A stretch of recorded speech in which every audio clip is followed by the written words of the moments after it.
समाज माध्यमांवर पेट्रोल आणि डिझेलचा तुटवडा निर्माण असल्याच्या अफवा आणि बातम्या पसरत असल्याच्या पार्श्वभूमीवर ठाणे जिल्हा प्रशासनानं मोठा निर्णय घेतलाय. जिल्ह्यात कायदा व सुव्यवस्था बाधित राखण्यासाठी आणि सार्वजनिक सुरक्षिततेच्या दृष्टीनं पेट्रोल सारख्या ज्वलनशील पदार्थांच्या मुक्त विक्रीमुळे कोणतीही अनुचित घटना घडू नये यासाठी प्रतिबंधात्मक उपाययोजना लागू करण्यात आल्या आहेत. ठाणे जिल्हाधिकारी डॉ. श्रीकृष्ण पांचाळ यांनी पेट्रोलियम नियम 2002 मधील तरतुदीनुसार जिल्ह्यातील सर्व पेट्रोल पंपांवरून खुल्या स्वरूपात इंधन विक्री करण्यास तातडीनं मनाई केली आहे. जिल्हाधिकाऱ्यांनी निर्गमित केलेल्या आदेशानुसार आता जिल्ह्यातील सर्व पेट्रोल पंप चालकांना पेट्रोल किंवा डिझेल केवळ वाहनांच्या इंधन टाकीमध्येच वितरित करण्याचे निर्देश देण्यात आले आहेत.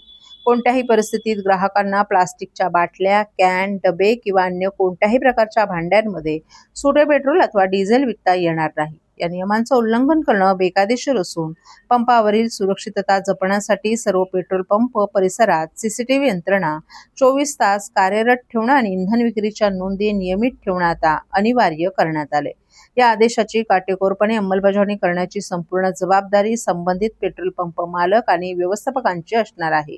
हा आदेश 27 मार्च पासून तात्काळ प्रभावानं लागू झाला असून पुढील सूचना मिळेपर्यंत तो प्रभावी राहणार आहे. या नियमांचं उल्लंघन करणाऱ्या व्यक्ती किंवा संस्थेवर पेट्रोलियम नियम 2002, भारतीय नागरिक सुरक्षा संहिता 2023 आणि आपत्ती व्यवस्थापन कायदा 2005 मधील तरतुदीनुसार कठोर दंडात्मक आणि फौजदारी कारवाई केली जाईल असा इशाराच प्रशासनानं दिलाय.